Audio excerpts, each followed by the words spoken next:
How are you different from other yoga gurus? Market में बहुत घूम रहा है आज की डेट में, जो कि इन्फ्लुएंसर्स बने बैठे हुए हैं और पता नहीं क्या ही कर रहे हैं। आपके स्टूडेंट्स और आप स्टाइल ऑफ टीचिंग स्टूडेंट्स है, because what is that you provide to people? How are you different from other yoga gurus? तो जैसे मैंने आपको बोला, योग केवल आसन नहीं है, वो यम नियम से शुरू होता है। यम क्या है? जो हमें नहीं करने। नियम क्या है? जो हमें करने हैं। उनके बारे में तो हम बात ही नहीं कर रहे हैं, आसन से डायरेक्टली शुरू कर देते हैं। मैं अपने स्टूडेंट्स को यम से शुरू करवाती हूँ, जो आपको नहीं करना, यानी कि आपको झूठ नहीं बोलना। तो क्या वो लोग कर पाएंगे? बोलेंगे झूठ? हाँ, बोलते हैं, है ना।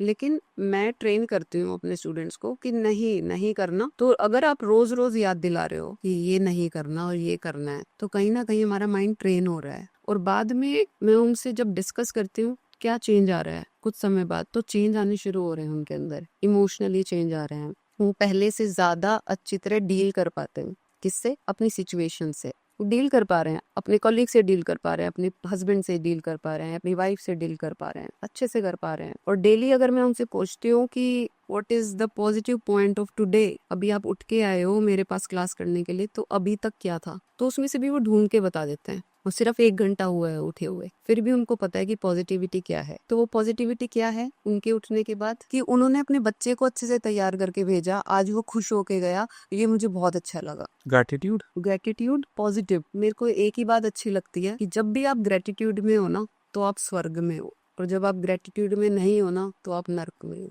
तो जब अगर हम ये सोचने लगे कि मरने के बाद स्वर्ग नरक है, तो ऐसा कुछ नहीं है। यहीं पे स्वर्ग है और यहीं पे नरक है। जब आप पॉजिटिव स्टेट में हो तो आप स्वर्ग में हो, जब आप नेगेटिव स्टेट में हो तो आप नरक में हो। तो यही पर है सब कुछ।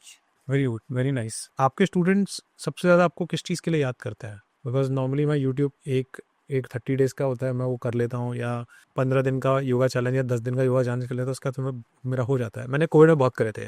हाँ जी, मैं इंस्टाग्राम कुछ मैंने पोस्ट किया था, तो देखकर वो मेरी स्टूडेंट का मैसेज आया, I am missing you ma'am. तो मैंने भी लिखा कि मैं भी मिस कर रही हूँ तुम लोगों को। तो कहीं ना मैं कोई स्टूडेंट्स के साथ कनेक्ट कर पाती हूँ, उनके साथ हम जुड़ पाते हैं एक दूसरे के साथ। तो मुझे अब 2 साल बाद भी मुझे याद कर रहे हैं, वो कनेक्शन के थ्रू। आप कैसे कनेक्ट करते हैं अपने स्टूडेंट्स के साथ? वो सिर्फ एक टीचर और स्टूडेंट का नहीं होता है, वो उनके साथ हार्ट टू हार्ट कन्वर्सेशन होती है कि आपके साथ प्रॉब्लम है तो उसको आपने कोई वो फिजिकली भी हो सकती है, वो मेंटली भी हो सकती है, इमोशनली भी हो सकती है। उन्होंने मेरे साथ प्रॉब्लम शेयर करी, और मैंने कहीं ना कहीं किसी लेवल पे जाके उनकी हेल्प करी, और आज भी फिर वो याद करते हैं। ठीक है, तो कहीं ना कहीं कनेक्शन बन जाता है हार्ट टू हार्ट। अगर आपको ये क्लिप अच्छी लगी और आपको और ऐसे क्लिप्स देखने हैं, then do subscribe to the solo clips for more such clips.